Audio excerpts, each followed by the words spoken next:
everyone, and welcome to the Utopia of Nerd News. I'm Sarah. And I'm Adam. And, of course, we have amazing news. By the way, just a warning, this might be an extra long episode because we weren't able to, film last Saturday, so... Right, we had that, half a week episode. Yeah. And on top of that, we have E3. Yes. We're gonna try and condense up and probably not talk about everything in E3 because that's over 80 games and... But we'll try to, get the ones that meant the most. Yeah, I kind of picked and chose which ones I thought were worth talking about and things like that. So let's go ahead and hop in and do that.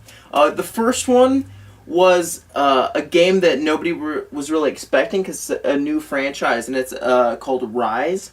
Spelled R-Y-S-E, not R-I-S-E. And for me, being the historical nerd, I suppose, especially in the Roman time period... he gets mad about anything if it doesn't correlate with it. This looks like a super cool idea. I have a few nitpicky things, I think, on it. Where... they're doing Britannia as the place, but that's not really a huge...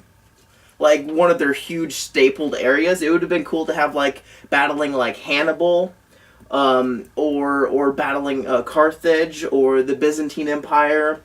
Doing something with those kinds of places would have been really cool. Also, maybe, doing, a role reversal of, the Spartacus Revolution, because everyone who ever does that has them being the underdogs who fight out of slavery to fight off the bad guys. But what if they did it, the opposite, where there are these, crazy barbarians who rise up and start slaughtering and raping all the people, so they have to put them down. There's so many cool things they could do with this. I really hope it's popular enough to kind of continue, so they can do some of the kind of better Roman wars and stuff.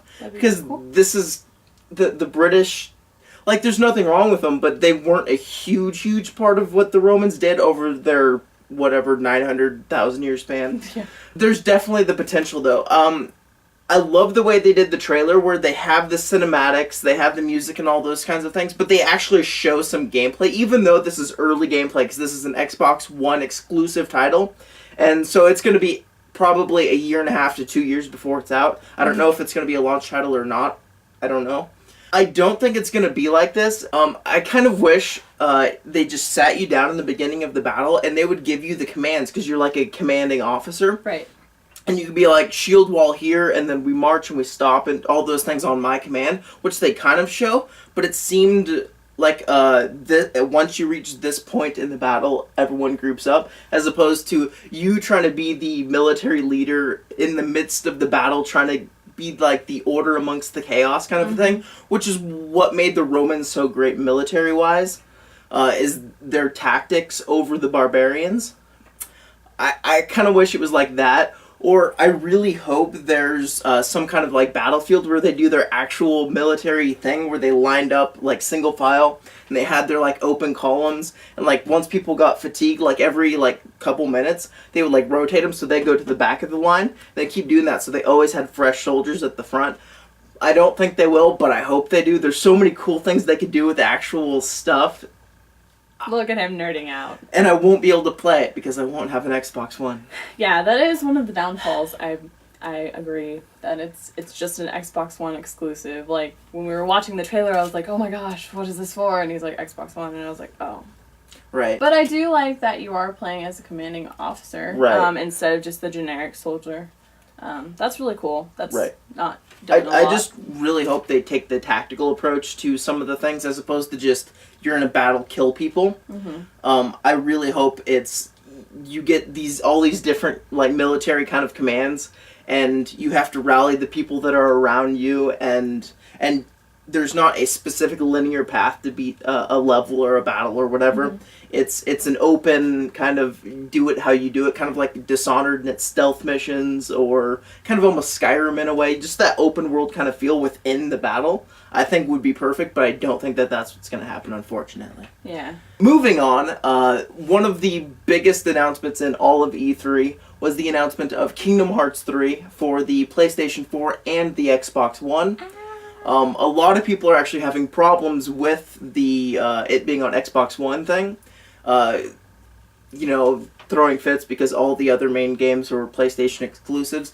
I personally don't have a problem with it, even though I'm not going to be getting an Xbox One, at least right away, just because it's a developer/publisher with Square Enix. We know they've been having some problems with money and things recently. They've been changing around the people in the top. I don't have a problem with them trying to make an extra little bit of money. Everybody really knows that Kingdom Hearts is a PlayStation franchise anyway. Mm-hmm. So, I don't. But as far as the game itself, it looked awesome. It's a little 29-second teaser trailer, but it looks awesome. It does. I'm so excited. Kingdom Hearts fans have been waiting for this forever. 7 years? 7 years since 2. And that's just crazy. Because they've been toying with us, putting all these little, sad games out. Birth by Sleep was good, though. Yes, it was. It was a very good game. And I'm one of those ones that loved the 300 and some odd days one. I never played it. The next one, another Square Enix thing, was Final Fantasy 13 Versus, that game that was announced back when Final Fantasy 13 was announced, way back when. It finally has life to it. Yes. There were some rumors that it might be changed to 15 beforehand, and it turns out it's true. Final Fantasy 13 Versus is being turned into Final Fantasy 15, and they're going to give it the kind of extra time and stuff to make it a main series game, which I'm fine with, because the original idea behind 13 Versus, and 13 Agito were that they were going to be kind of a trilogy within themselves, where they were all different separate games, and they were all kind of the Crystals Chronicle thing, not Crystal Chronicles, but right. I don't remember exactly what the title for it was, but 13 came out, and then Versus kind of got put on the back burner, and they made 13-2. Agito came out, but on the PSP, but only in Japan, and people said it was really bad. Nobody liked it, so they didn't bother exporting it. Yeah. And then, obviously, they're having Lightning's Return. So they kind of turned Final Fantasy 13 into its own trilogy. So 13 Versus is now 15, and Agito you can only play with an emulator. So yeah. It looks cool. It does, because it was supposed to be the action RPG. That's why, don't have problems with it being more actiony, not traditional turn-based, which the great Final Fantasies all were. Yes. It looks like Final Fantasy 13 wanted to be. Yeah. That's what it looks like. Really cool cinematics and great graphics and all that kind of stuff. And the battling, I mean, we saw a little bit of gameplay in it, the trailer, but it looks really cool. There's almost like a little bit of a last story in there too, where he's like taking cover behind the thing and like looking over his shoulder and like jumping out and attacking. Almost has a little bit of a last story too. So it looks pretty fun. I'm excited for it. That'll be the next generation Final Fantasy series. Yay! And they also announced that Final Fantasy 15 now, in the likeness of 10 and 13, this is what they said, will be having direct sequels. Which is good and bad, because we don't want a Final Fantasy 13-2 where they have a to-be-continued ending. That is unacceptable and horrible. Yeah. And no. Don't do it. No. Also, it kind of brings up the question where Final Fantasy X and Final Fantasy 13 were both games that didn't really actually need the sequels. They had their own closure, and they were their own encircled thing, which is what I hope they do with this one. Even if they're going to, kind of stretch it onto multiple games, give it its own ending. I hate the kind of drop-off cliffhanger ending, unless it's a trilogy meant for it, like a Mass Effect or something. Yeah. I just hope there's not a to be continued. That's just all I can say about that. The next one is the game most people consider the winner of E3, as far as excitement goes, and that is The Witcher 3. What are your thoughts? Well, I haven't played either 1 or 2 of Witcher. I've seen other people play it. It looks good. For not being a Witcher player. The cinematics were awesome. It seemed like it has some really great music and some great plots in the story. And Skyrim helmet. Yes, and Skyrim helmet. Yes, the trailer has a guy wearing a Skyrim helmet. Yeah. I don't know if that's in the old books or not, but if it's not, they stole that from Skyrim. I think it's really cool that they made it after books. I mean, you don't really see that a lot. Games coming from books and. Well, they're not really cool. Direct, straight from the book. Right. It's the characters and the stories, just different parts of their lives, which is so it's almost a continuation from the book. So it's even cooler. Yeah. I would love for more series to do that because games can open up and do more than TV shows and movies can as far as getting into things. Yeah, it's great when you have the game or movie and then like, books come from those because it's always great to learn about the lore. But it's also great to have like continuation from books and stuff. So our next game is another smaller one. It is called The Order of 1886, and it takes place in kind of an alternate reality from our own back in 1886. Hence the title. Where a group, they said there's going to be 4 of them. The main guy in the trailer is the guy with the beard. But there's going to be 4 of them in total, and they're like a group that I guess always tries to keep peace and stuff. It looks like they're fighting monsters.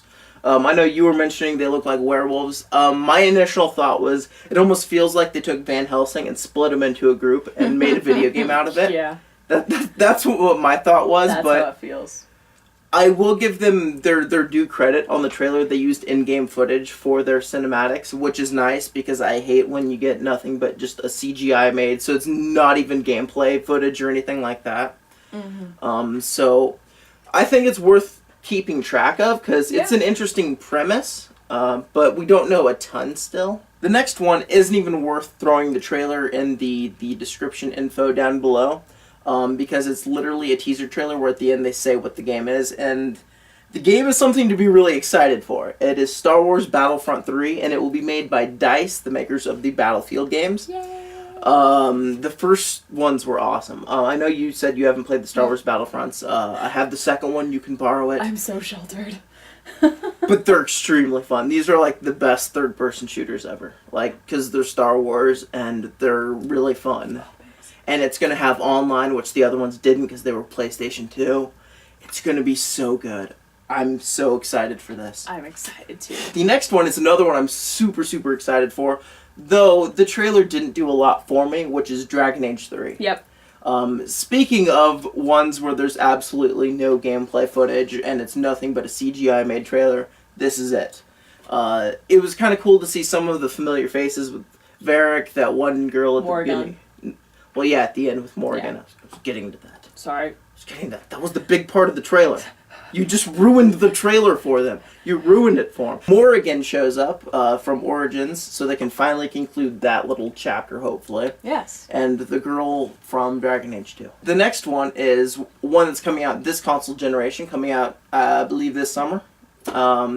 And that is Tales of Xillia. And I will say that this trailer was maybe my favorite trailer of all of them. They did such a good job of switching between gameplay footage to anime footage.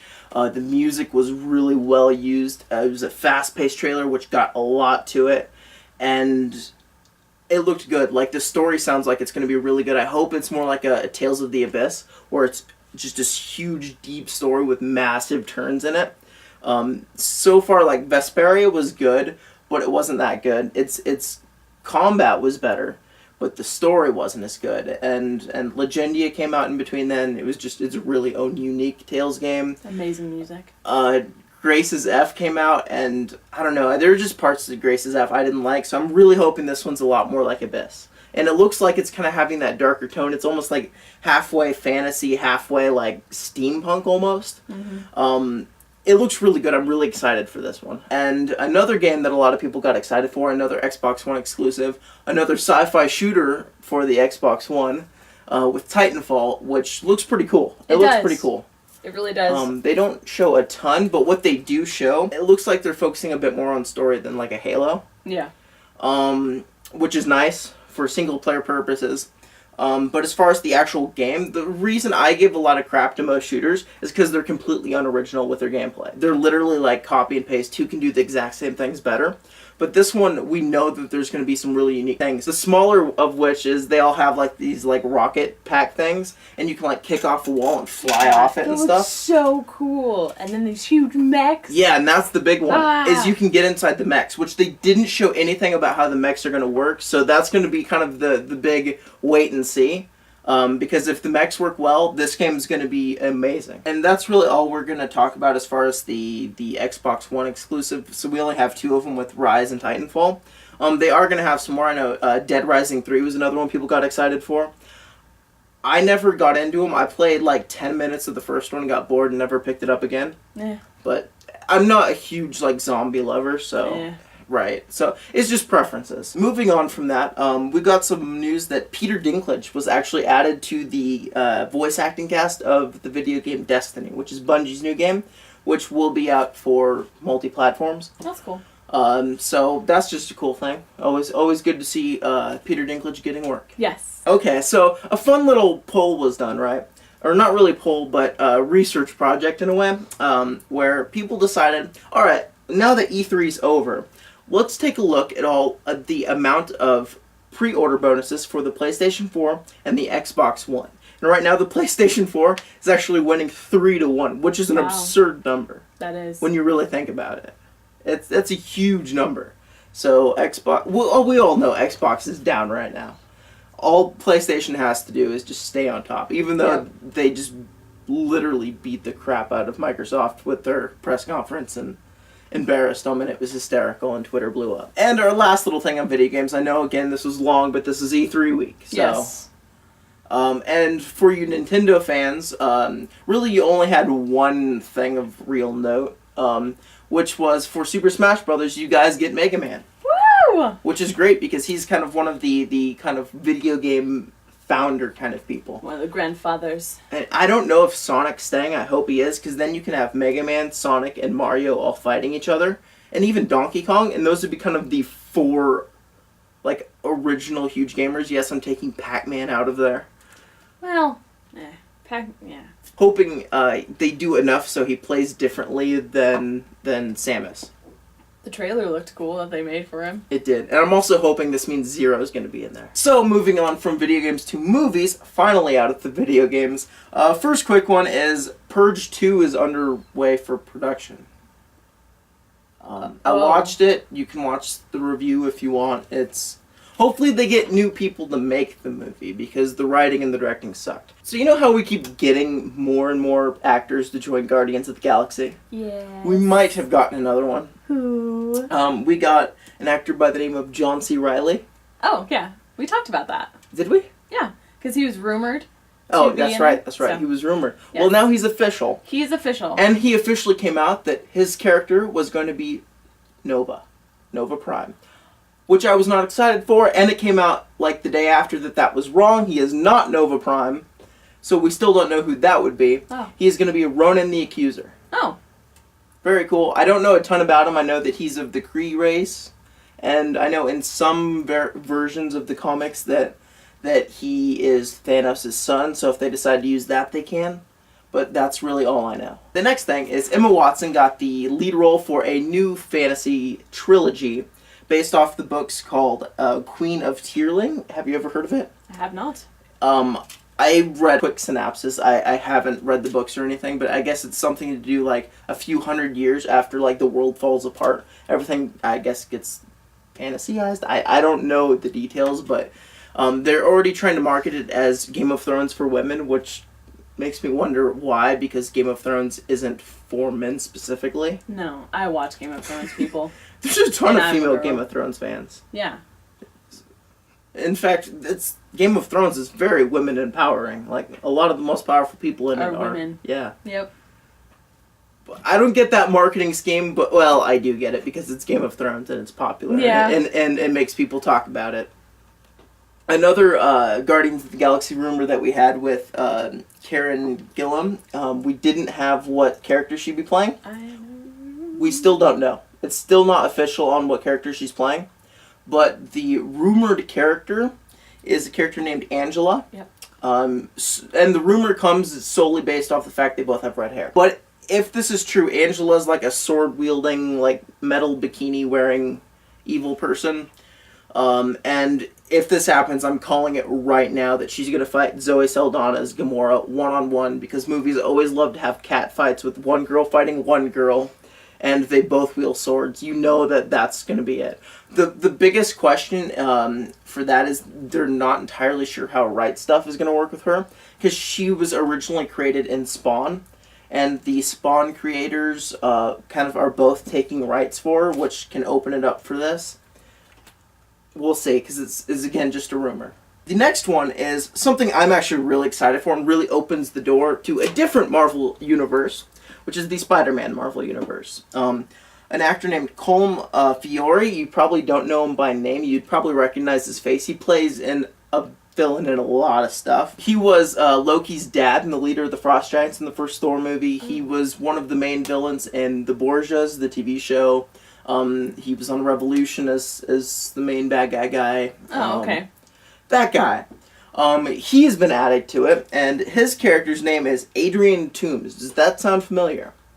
That is the name of the Vulture. Oh, the Vulture? The Vulture. Whoa! But there's no sign, and obviously during production, just adding him, he's probably not going to be in it much. So it's probably a build-up. But if you're like, great, so the Vulture's the main character of Amazing Spider-Man 3. People are putting this together. The amount of villains they have and the specific groups of villains that they're using. Let me just all right. Vulture, the Rhino, Electro, and maybe kind of Lizard are the people, right? Mm-hmm. Those are all people who have been inside the Sinister Six, which are the group of villains that team up to take out Spider-Man because they can't do it individually. Granted, Lizard was kind of concluded. But those three that they're having in this movie are all Sinister Six members, which would mean they need Dr. Octopus because he's the leader of them, which is great because Dr. Octopus is awesome. Yes, he is. Mysterio is another one of their big members. They've had a lot of people jump in and out, but the big ones are like Vulture, Mysterio, Dr. Octopus. I know Green Goblin's been in it, Hobgoblin's been in it, Scorpion's been in it, Hydra Man's been in it. They've had a lot of people, and they have a few spots, but people are starting to connect the dots. With all these specific villains popping in, and the amount of them they're having, are they building up for some kind of Sinister Six? That's cool. Which would be really cool, and that is exciting. Granted, I would have still preferred like a symbiote version of the Spider-Man universe with Carnage and Venom and Toxin and all them, but I'll settle for this. It's better than nothing. It's something different. That's right. The next one, going back to the main Marvel universe, is Aaron Taylor Johnson. Is the strong rumor to be playing Quicksilver in Avengers 2. Granted, they can't call him Quicksilver. They're going to call him, I think his name is Pierre. Oh. Because they can't call him Quicksilver because of the Marvel X-Men owns the name rights to the character, but not the character itself. Big clustered mess. Not going to get into it. But that actor, if you don't know him, he was one of the two men in Savages, and he is Kick-Ass and Kick-Ass. So he is the strong rumor coming out to be playing Quicksilver. And sticking with the same Marvel universe, Joss Whedon came out and said that he will not do Avengers 2 if there's no Robert Downey Jr., which is basically his way of saying, guys, stop arguing so we can make this movie and do it right. Yeah. Which is pretty much, I think, what he's doing. Because he's not a director who goes out there and publicly badmouths people very often. So you know it's kind of a, guys, I'm being the director here. I'm getting us all together. Yeah. That's what it came off as. And another kind of cool thing he mentioned in the same interview was that he really wants to do a female superhero movie. Because he was talking to his daughter, and she's like, when she was watching the Avengers, she's like, my favorite are Black Widow and Maria Hill. And he's like, yeah, I bet they are. So he's just been thinking about it. He's like, we really need to. So hopefully this will open the door for Miss Marvel. That would because be she's really the big awesome. one for a form to do on the women's side. I know I'm a girl, but I'd be excited about it. Well, I'd be excited for Miss Marvel too. She's on my short list of ones I really want to see. So, and apparently he said he wants to do it himself. Well, so if Joss Whedon wrote and directed, we know it'd be awesome. Yeah, Joss Whedon's amazing. He is. He's the best. I'm a huge fanboy. Nikolai Coster-Waldau from Game of Thrones fame. He is Jaime Lannister from Game of Thrones. Has landed the starring role in a movie called Gods of Egypt, which is a fantasy thing set off the Egyptian gods, and he's playing an Egyptian god, and I don't know a ton of details, but that's a thing. So, good for him to get work, right? Yeah. And the last two things we're going to talk about are just little movie trailers. The first one is we got the first trailer for the movie Hobbit, Desolation of Smaug. And what were your thoughts? Oh my gosh, it looks amazing. I'm so excited for this second movie of The Hobbit. It just so many elements, and then you actually the dragon. The dragon's the dragon. Yeah, but definitely. But yes, I think it's gonna be amazing. I'm excited for it. I'm excited too, and I'm also really excited that they're going more into the Elvish culture. Yes. Yes. I'm excited to see more Elvish stuff. And Orlando Bloom. And I'm curious if the dwarves will still be useless, because they were all ridiculously useless in that first one, except for Dwalin. Oh, bias.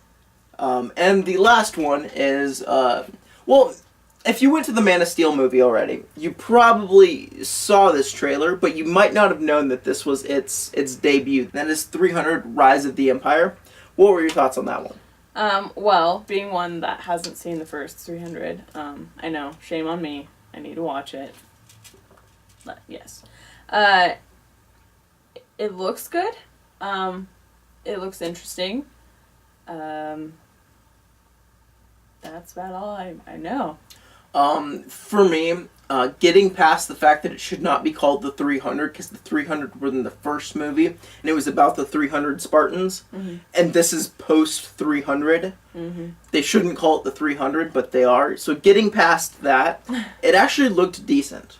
Not great, and it's obviously not as groundbreaking as the first one was, because that one was the first of its kind, I suppose, with the over-the-top action and the kind of artsy style, like moving painting kind of style that they do, and the over-the-top killing. Those things are done a lot more now, but that was kind of the first one to do that. So I have an interest in it. It doesn't look great, but it looks worth a watch. Yeah. So that's it for me. I have no TV news. Now I will pass it on to Sarah for anime stuff. Yay, anime news. Alright, so anime news. Since we have to backtrack a little bit, on June 11th, Funimation had an anime that was released on, Blu-ray, DVD.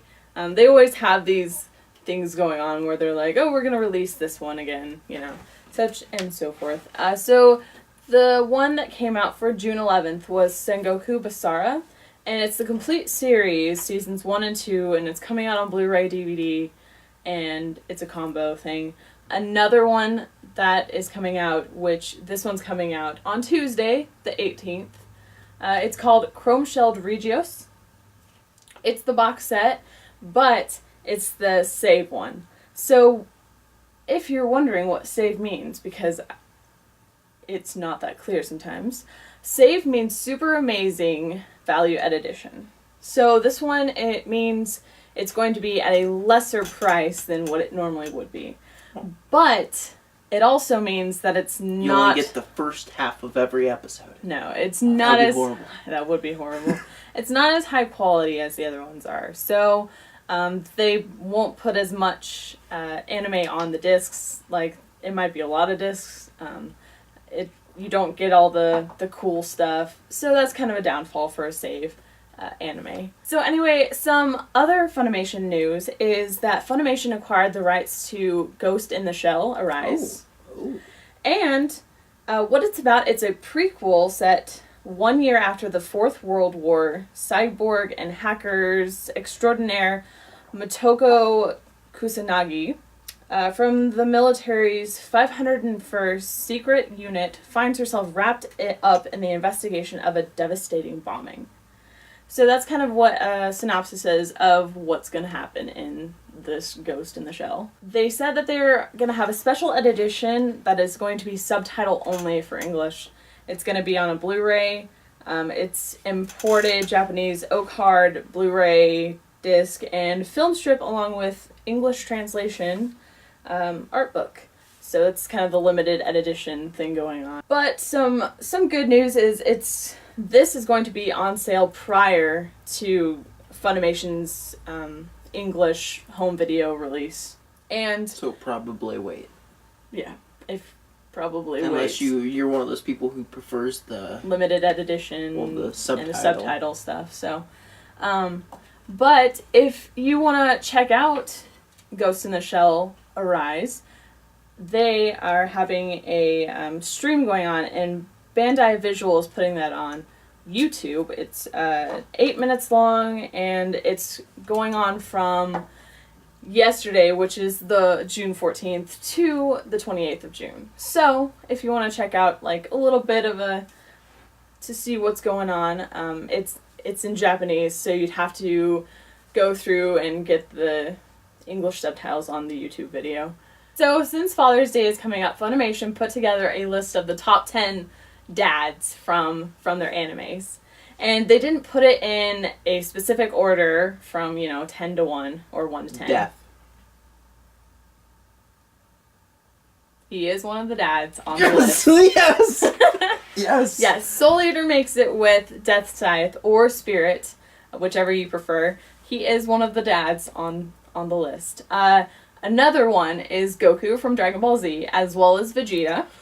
To be honest, those are horrible parents. One of them conduces eating all the time, and the other one's abusive. Yes. But those are not top 10. No, they should not be up there. Those are bad parents. Some other ones that we have Renton Thurston from Eureka 7 AO. We also have Gendo Ikari from Evangelion.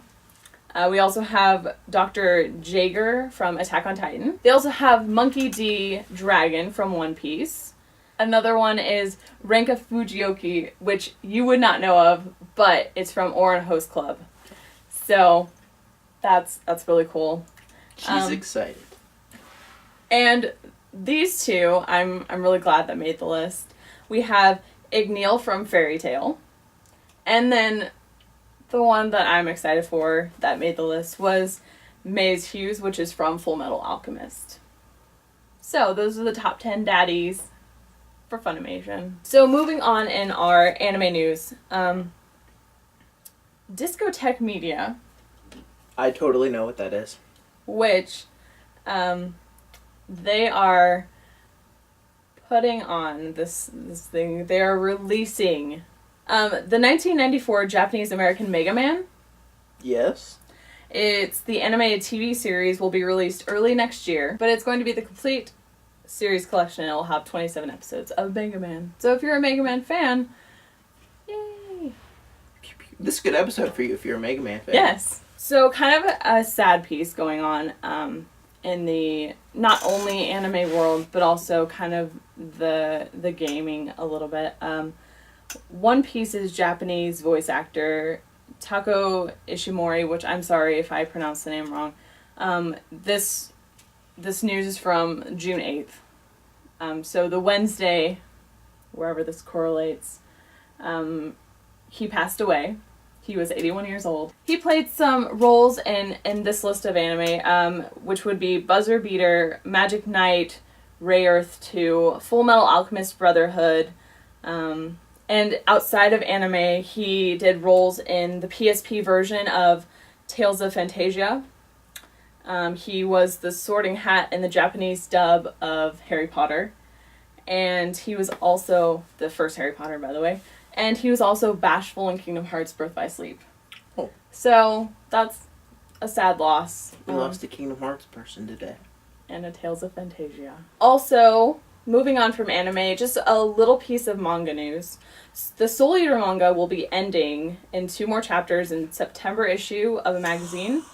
It will be out August 12th if there's no breaks in the magazine. So, Soul Eater fans, it's sad, but it's good to have endings. I think. Hopefully it's just a good proper ending. Yeah.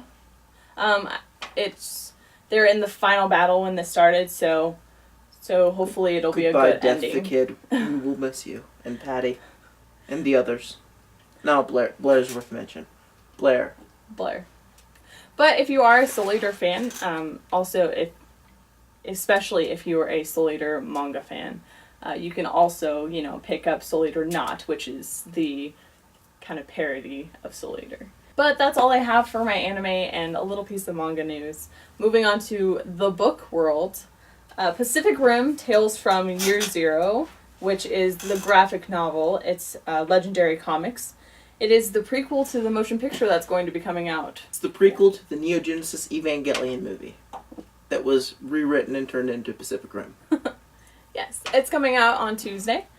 And also, this book kind of sounded interesting. It's called Sovereign, the Book of Mortals, and it's by Ted Decker and Tosca Lee. It's the third book in the series, I do believe. The first one was Forbidden and the second one was Mortal. It is about Ram Sebastian, who is a hero and bearer of an unimaginable secret. And his alliance of followers is in disarray. There's an epic battle with the Order, which left them scattered and deeply divided in strategy and resolve in their struggle to become truly alive and free.